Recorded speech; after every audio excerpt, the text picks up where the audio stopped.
live. It is day 90 of 100 Days of Code. And today we have another improvised stream. But yeah, I don't want to spoil too much. Yeah, Andersen, how are you doing? Hello. I am doing excited because I am looking forward to some experimental magic that Elefne, the man, the myth, the legend, is going to confront me with for this improvised day today. Sweet. So then let's jump into it. Creating a code sandbox as we squeak. And here it is. Okay. So have you ever heard of the use ref hook? Use ref, this one? Yes. No, I didn't just know kidding. about it. No, Unfortunately okay. not. I didn't know if the code is teaching it or not. Okay, cool. So let's today explore the use ref hook, because that is actually a hook that you will encounter in the real world here and there. So what does use ref do? Use ref is basically able to keep you can store a value in it, but unlike use state, it does not trigger a re-render. So let's take a look at it. So let's say we have a count ref right here, or let's create a special component for it. Let's say, hey, function counter component like this, oops, like this. And then we say const count ref equals to use ref, and default value should be 0, for example. And then we create our usual handle click function that is incrementing this value. Now we don't have two values, right? We only have the value that we are saving. So there's no set function, because the way that you set the value on this ref, or short for reference, the way that you set this value on this reference is through its current property. So basically, this is an object and it has a current property, and the current property starts out with whatever we pass into useRef, and we can just manually set it to whatever we want. So let's say we want to increment it, so we can write it like this. Yeah, that's already it for our state update here. And then we can return here maybe a div, little div like this. And then we can say, hey, with a button here, button that says increment, and on click, we say handle click.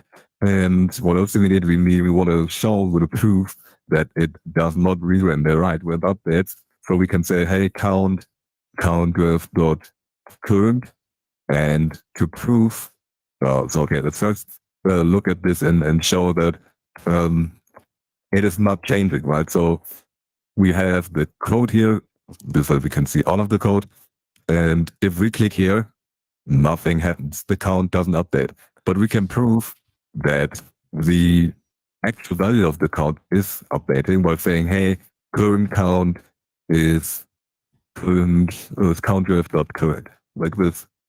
Out updated because saving the file causes the re-render. Oops, console is not a function. That is very true. Console.log. Yeah, so let me show it in the console. Or here, right, the count is updating, but not in the user interface, because this does not cause a re-render. If we now put in a different button, on click, we do something with it at some point, and we say, hey, re-render button, this, and say, hey, const force re-render like this. And for that we need, for example, use state. So we say value, set value equals to this state 0, and then we say set value, old value plus 1. And then we can say unclick force re-render. We can also render count, for example, render count. We say here value like this. Yeah, save this. So we can see we can increment the count, nothing happens, but then before the re-render, bam, both values update, because yeah, the component is rendering again. So it's then showing the correct count. And we can see here behind the scenes, the count is increasing, but nothing changes, and only if we force the component to re-render, bam, it's also reflected in the user interface. Interesting. Questions? Um, I'm trying to think of use cases. But it makes sense, but I don't know where one would use it.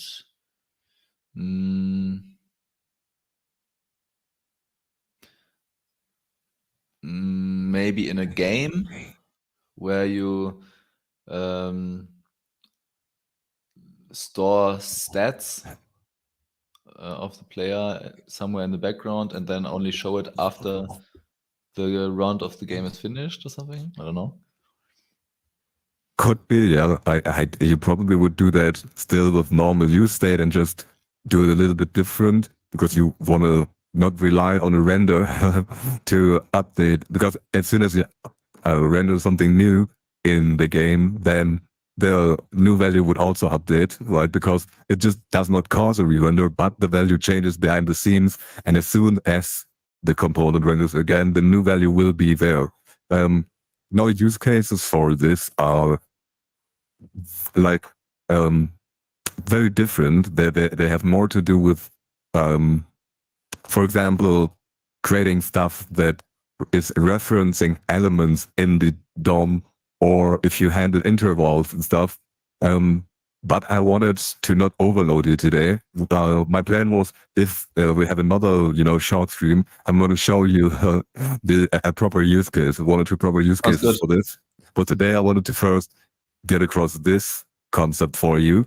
And then we can look at it in more improvised streams, how you would use this. Sounds great.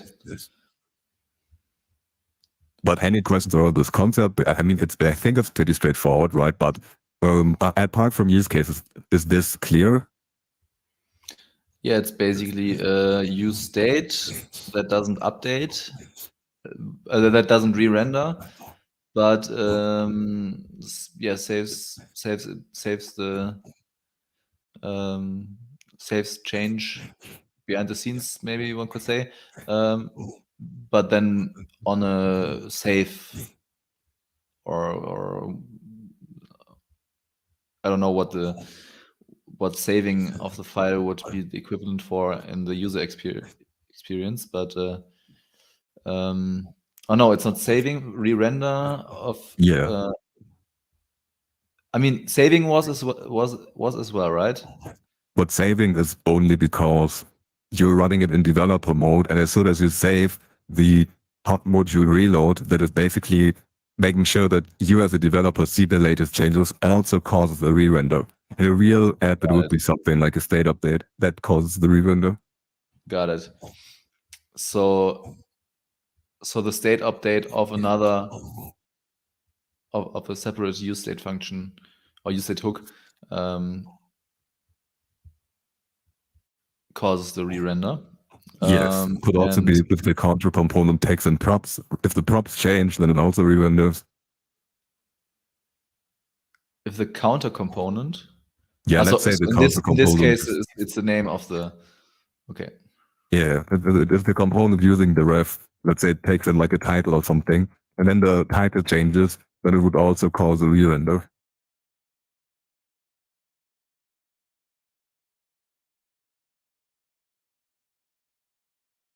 We lost Yun.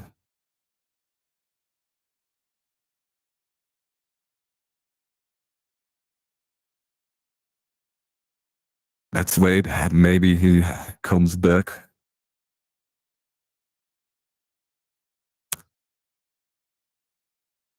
Yeah, we're going to look at a bunch of use cases for useref. If you're watching this and also don't know about useref, play around with it. Maybe you can come up with a different state scenario. Maybe you can create an input that updates behind the scenes and with a new string, but doesn't cause re-renders, which could also be a very fun example. And I think Mr. Andersen's back. I'm about to put him on stream in 3, 2, 1. Backstage. Yo. Hello. Hello. Now I can't hear you. That's weird.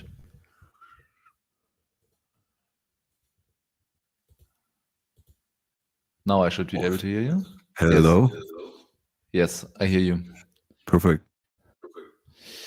We were at the change of the prop. Yeah, so basically when the prop of the component that uses useref changes, then it would also cause a re-render. Yes, exactly. That's just a baked-in feature of this whole hook, right? So it's not something that I need to understand why it happens. It's just the way it is, I guess. It's basically React. The things to understand here is if props changes, then components re-render unless you explicitly opt out of the re-render using something like memo, but that's another thing for another day. And the second thing to understand here is just the behavior of use ref, that basically it has this current property and it doesn't cause re-renders if you change the current property. Got it. Cool. Awesome. Then we are done here. Thank you everyone for watching. This has been day 90. Tune in tomorrow to find out some use cases maybe, unless Leon already jumps into Git, then we'll learn more about Git.